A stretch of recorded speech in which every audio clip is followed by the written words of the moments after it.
Hey, welcome to Nick Motorcycles. It's January 1st, 2026, and I have a tradition on this day that saves me countless hours of afternoon maintenance in the spring and prioritizes my time for riding. Here's my system.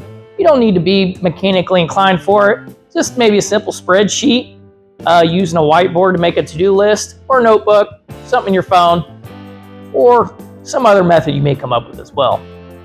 My simple method, just doing T-clocks. So T-clocks, I'm able to compile my to-do list and prioritize what I need to fix first. So come spring, I'm riding and I don't have downtime fixing everything else. So I use a similar method for all my automobiles, anything with an engine really. That way I have all my maintenance done come spring. And again, my priority is riding until of course the wife makes me do the honey to-do list. So let's begin. We'll start T-clocks on this Tenere A700 here. So the first thing you want to do is tires. So with tires, you're checking air pressure, checking for any bad knobs or any bad parts of the tire, any nails that may be in there that's not causing it to leak. Air pressure, if I didn't say that. For any cracks, any spokes that are way loose, broken, things like that. So the tires, I've already checked the tire pressures last week. I took advantage of the nice couple of days before it dropped back down in the 20s. Went on a little ride after I installed my McCruise cruise control. One thing to check with your tires too is the age. It's easy for motorcycle tires to get old, especially if you're not able to ride a lot.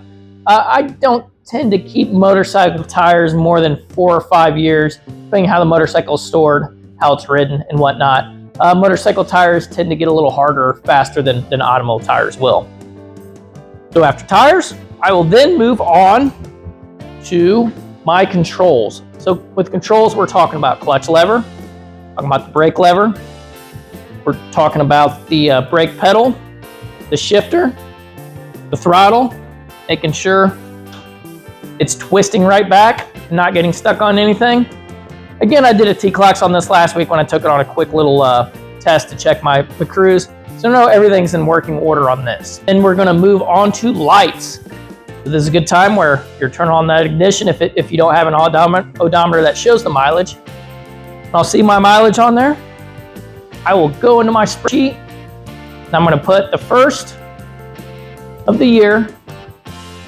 I'm gonna put my starting mileage for that year. And while I'm in the spreadsheet, I like to look through and see how much I've ridden for the year and also what maintenance I've missed. So preliminary doing this, I already know I've missed maintenance on my WR. I completely did not do an oil change the entire year. So I know that's something that's gonna be a priority on my to-do list. So again, checking your lights, turn signals, high beams. I always throw the horn in there too. You always need it when cars pull in front of you. They're not looking for you. You already know that. And it may be a good time where you realize, oh crap, I'm gonna need a battery. So you can get that battery. You can make sure you're charging up to where it needs to be before reinstalling it back in your machine. You're not trying to rush just to get riding for spring. Rushing's bad. You just get on the motorcycle, you haven't checked things out, your tire pressure's bad, your lights aren't working, your battery dies, you know, at your first stop. Now you're not riding, you're spending that precious time fixing the motorcycle, things you could have prevented before the springtime. Oil, so obviously engine oil, check your engine oil, whether you have a sight glass or a dipstick.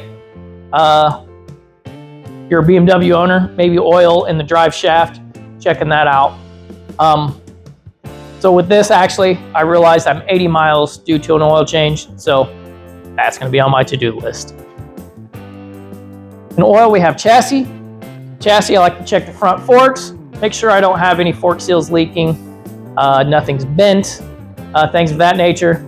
Same thing for the back shock. I'll make sure it's ready to go too.